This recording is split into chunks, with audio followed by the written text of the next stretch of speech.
La journée du 7 mars sera-t-elle ponctuée de manifestations et de blocages? La réforme des retraites n'est pas seulement mise en cause. 5 syndicats ont déposé un préavis de grève avec 14 points de revendication.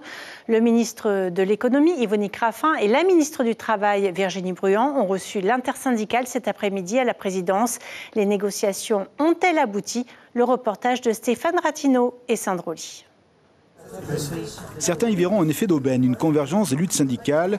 Là où les fonctionnaires d'État protestent contre la réforme des retraites, les syndicats du pays veulent aussi rajouter leur grain de sel. Une manière de pimenter le climat social à quelques semaines des élections, avec l'assurance d'une caisse de résonance. Le tout aujourd'hui dans une ambiance sereine. Sur la table, 14 points et presque 2 heures de discussion avec le ministre de l'économie et sa collègue du travail. Le point saillant, les négociations salariales. C'est surtout le taux des négociations des patrons, parce que jusqu'à ce jour, par rapport au protocole de novembre 2021, le patronat ne respecte pas du tout ses positions, et pourtant c'est le pays quand même qui est, on va dire, l'arbitre pour que les négociations se fassent par rapport au reclassement, revalorisation indiciaire des entreprises.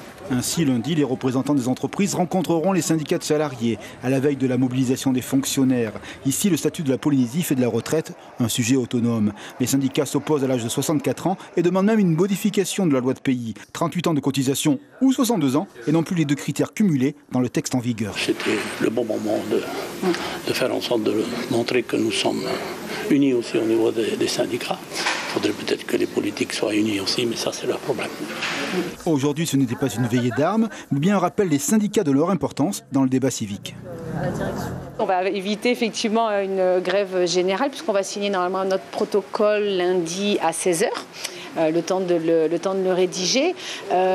Mais j'ai pas ressenti en fait cet état d'esprit de faire grève pour faire grève. C'était vraiment plus une demande pour faire un point d'étape sur tous les sujets que l'on avait en cours dans le cadre de nos négociations avec les partenaires sociaux.